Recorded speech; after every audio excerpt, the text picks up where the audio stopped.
You have a good quality of your camera.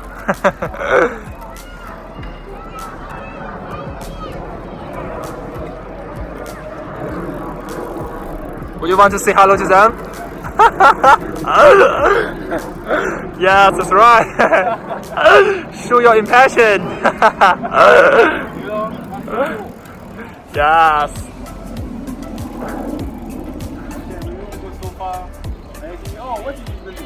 It's swimming pool. Yeah, inside is swimming pool. And if you have a student card, it's 10 RMB per time. Okay. Just 10 RMB. You know, it's like this company is really like your American company. Oh, really? Yeah, because I've been in 2 American companies in my life, Uh-huh. and it really looks similar.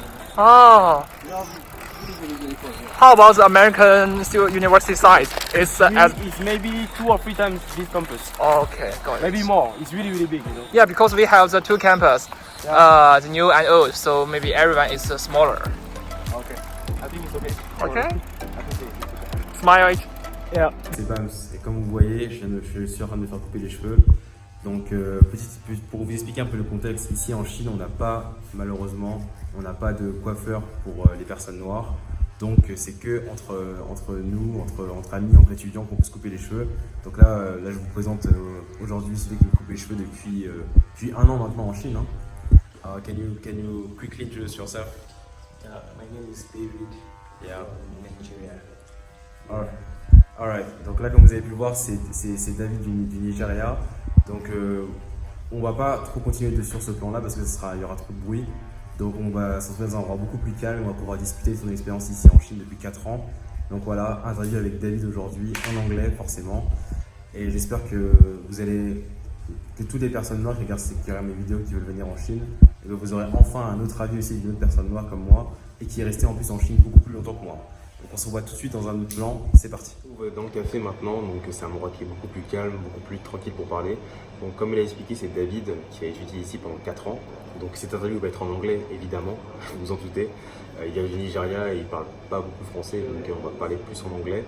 Donc j'espère que ça va vous plaire, et surtout pour les étudiants africains qui veulent venir faire leurs études en Chine, ça va vous être très bénéfique cette interview pour vous, que ce soit au niveau académique et que ce soit aussi au niveau des perceptions ou des peurs que vous pouvez avoir maintenant. So hello David, how are you? Yeah, hello, Bams. How you doing? How you doing?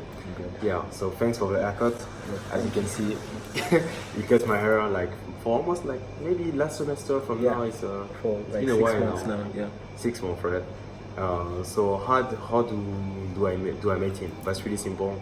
As I explained you in the beginning, in China, unfortunately, we don't have a barber shop for black guys, and that's a big issue, right? Yeah. So basically, I just ask questions where I can find someone who can cut my hair, and they send me WeChat contact from him, and then I just stay with him for cutting my hair every time because he did it well. He know my hair, he know my head.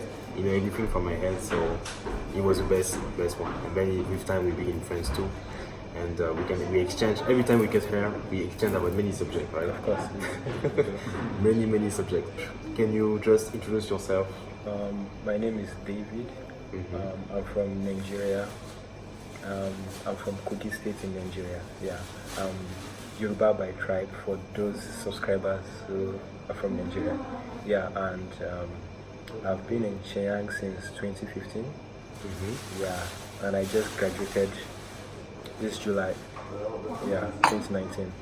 And I studied aeronautical engineering, aircraft manufacturing. Yeah. Alright, all of your backgrounds, like you decide to study in China.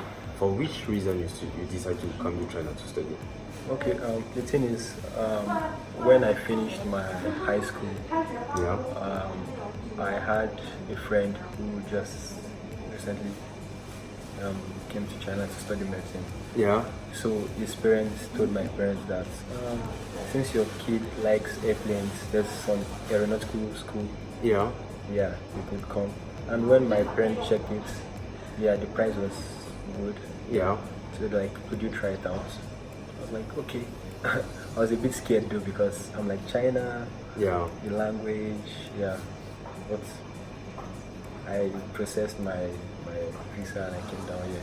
But did you know something about China before you went there? Like You know something about the culture, the language, or you don't nothing about it? It's like a new adventure. I guess the only info I had about China was just from the movies. Yeah. Yeah, from the movies. Yeah, but I did not have any idea of That's how Chinese lives culture. can be here. Yeah, so I was so new Yeah. to the Chinese culture when I came here.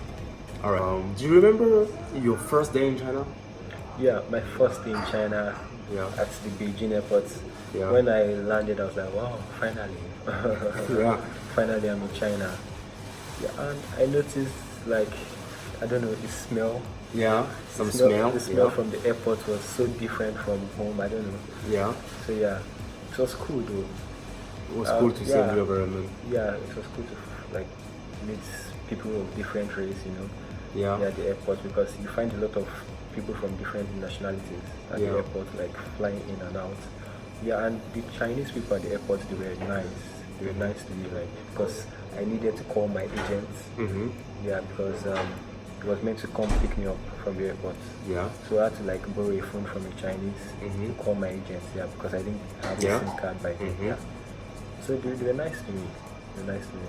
So your first impression of what Chinese people were like? They were mostly they was nice. They were nice to me. Yeah, nice I to was lucky enough to find someone who spoke good English. you. Good English, right? Yeah. Yeah. So it was easy for me because I had no clue of like the language. Yeah, you don't know anything about the language at this time. Yeah. All right. I think it's really interesting. And one thing maybe for you, to make a difference between me and you is like you just said, you went in China and you see different kind of people, and for you, Nigeria, most of people are black people too. So like you went to a full country of black people to a full country of Chinese people. But for guys like me who live in a country, there are so many different people inside the country. So when I came to China first time, I noticed like everyone looked the same. It was my impression.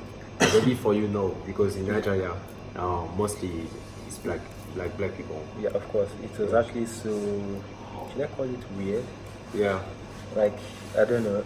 Yeah, for you see only Chinese now Yeah, at this just time. Chinese. Yeah, it was when I came to Shenyang then. Yeah. I started seeing like Africans. Yeah. Wow. It was fun though, because I'm like, like, you know that feeling of you being in a new environment. Yeah.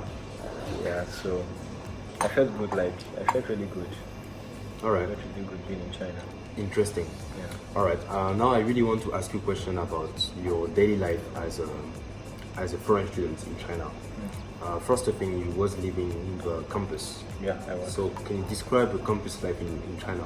How is going in campus life? For campus life, I don't know. My life was a bit boring. I don't know about other people, but the thing was just basic, random, day to day. Like Yeah. you wake up in the morning, you have classes, you go to the class. After your lectures, come back. And for me, when I come back from classes, most times my classes finish, let's say 5 p.m. Yeah. So when I come back, I just go straight to my room because I love cooking my own food. Yeah. So I go to the kitchen, I cook. You cook And some after nice, some good cooking- Nigerian food, or Yeah. The thing is, I didn't used to cook back in Nigeria, so I had to like watch YouTube and learn how to cook some stuff. yeah. Can you give us some dishes. famous dishes? In Nigeria? I will put some pictures. Yeah. In Nigeria? Yeah. Like you cook here or something. Okay, yeah. Yeah. I have cooked jollof rice. Yeah. I'm sure you have heard of jollof rice. Yeah. I've cooked amala and egusi soup. All right. Yeah. All right. Yeah. So people you see the picture now, Yeah. just you know what you're talking about. Yeah. So amala is my tribal food. Yeah. All right. Okay. Yeah, so, and after cooking, I go back to my room. I love YouTube. Yeah. I've learned a lot of stuff from YouTube. You should. I even Right. learned how to cut hair on YouTube. Yeah. So Yeah, interesting. Yeah. One thing you just said you have learning many things on YouTube, and you love a lot of home food, right? But how did you start to cut hair for people? Because mainly you are famous for that, like cutting hair for many students. yeah. So How did you start that in the campus? Yeah, I used to cut my dad's hair back in Nigeria. Yeah. Yeah, but it wasn't so nice. Mhm. So when I came to China, I didn't cut like my year 1 and year 2. Mhm. Yeah, so I started cutting at year 3, in year 3.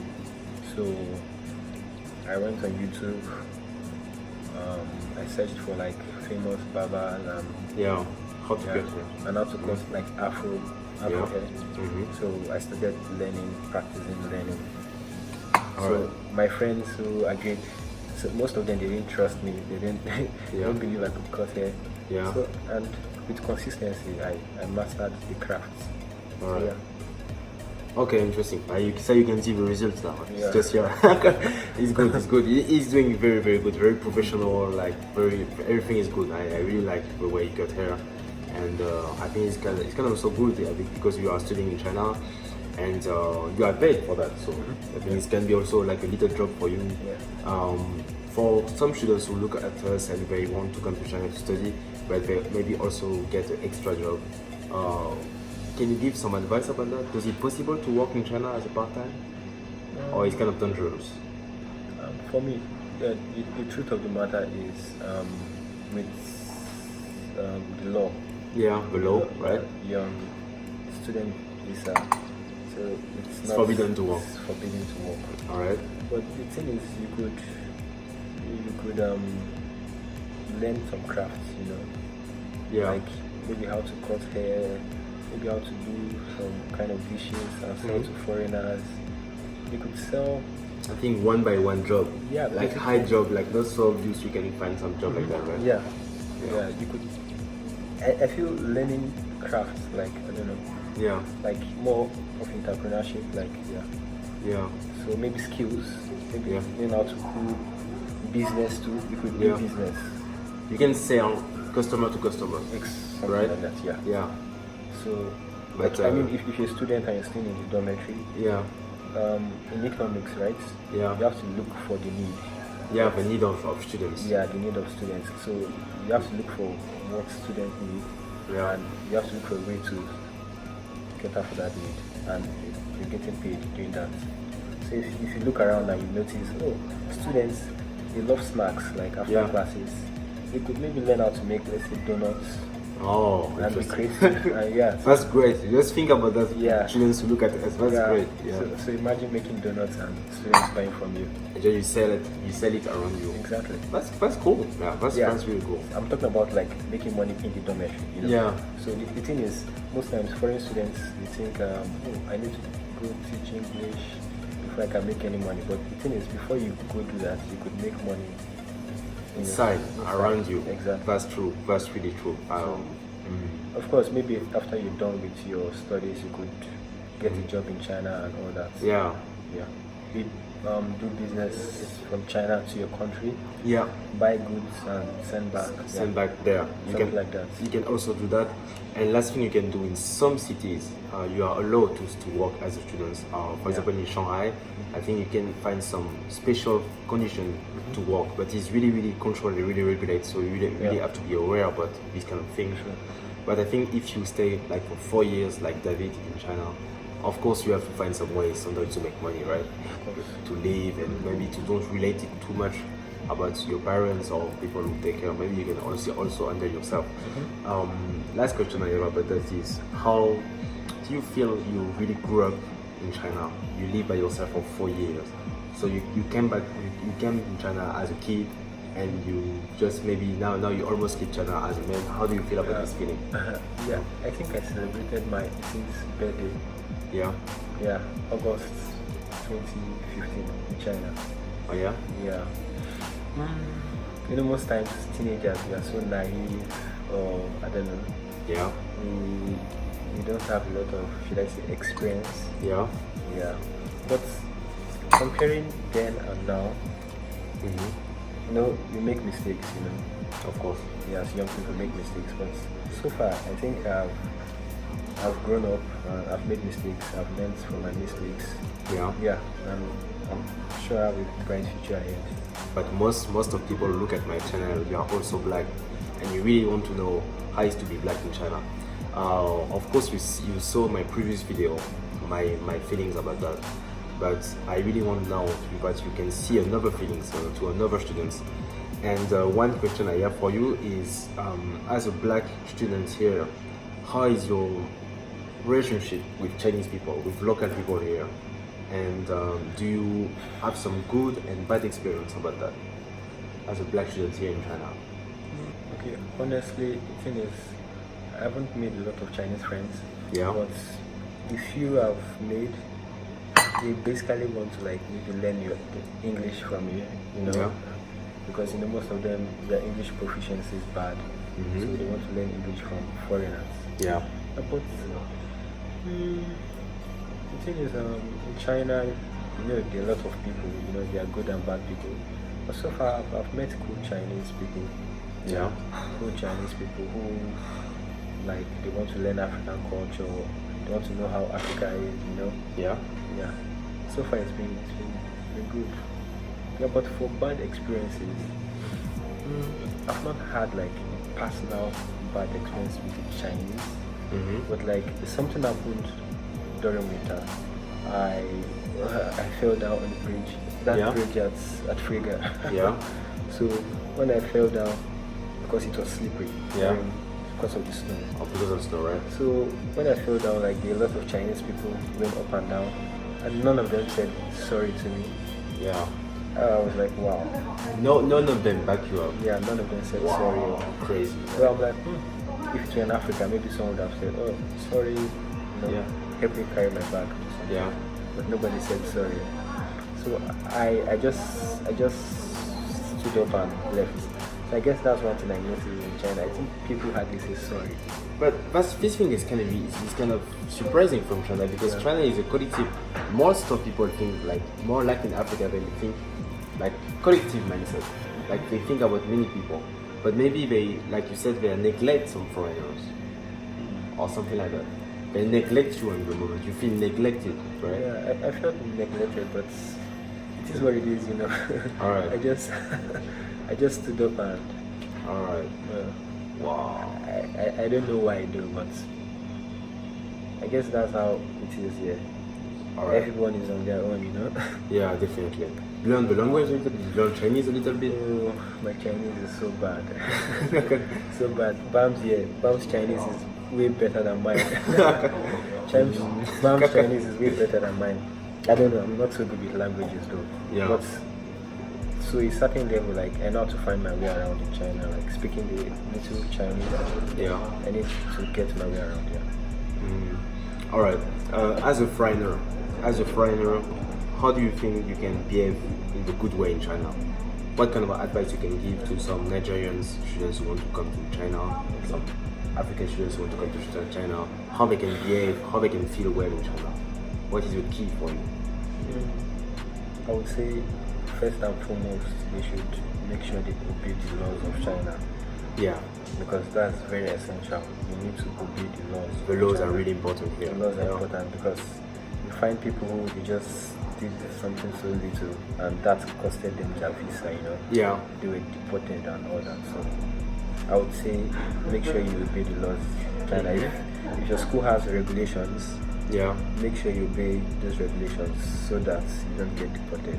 It's very important. The law, like I think most schools when you arrive, I think your first semester course is like Chinese law. Yeah. So they educate you on Chinese law so that you know the Chinese law. Even me, last semester I have a full presentation of every Chinese law. Of Chinese law. Especially about drugs, about things like that, like it's totally forbidden here and stuff. True. Yeah. It's really essential to obey the law. And make sure you study, of course. Study. Yeah. You should know your purpose here in China. Don't forget your first goal. When you come in China, study. Study hard. Yeah, you should study very hard. And how they can use to with Chinese life, how they can use to with Chinese. The thing is, make sure you learn Chinese, don't be like me. Make sure you learn the language. It's really, really important because Chinese language now, I think it's one of the top 3 languages in the world, I think. Yeah, it's really important. Yeah. Like it's just said. I think, you should learn Chinese. It's very important. That's true. You know that, and you saw that in all of my videos, of course. But that's really essential to learn the language because you can get closer to them. Yes, because I think what's made me not to have a lot of Chinese friends, I think it's the language. Yeah. If my Chinese proficiency was good, I'm sure maybe I would have had a lot of Chinese friends. Yeah. Yeah. but notwithstanding though, it's never too late.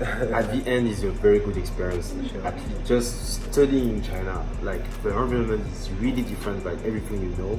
You don't find your familiarities and similarities. So maybe it could be hard. Contact David on the description. Delete his contact if you want to have some information about how to study in China. If you can get some scholarship, if you can get some things for a lot of years, just ask him directly. So thanks guys for looking at this interview. Merci à tous. Merci beaucoup d'avoir resté jusqu'à ici. Subscribe to the channel, share, like usual. Find me on my Instagram, some Instagram Chinese lessons and everything you know so far. And I hope you enjoyed the interview. So thank you to you. Thanks for your time. Yeah, thank you very much, Bal. Yeah. I hope you will find this interview interesting. And I hope it will make you want to come in China to study here. And like I always say, do your own experience. Even me and him, we experience life in China. I'm pretty sure that your experience will be different. So just come here if you can. If you have some financial possibilities, just come in China and try to experience by yourself. Bye. Yeah.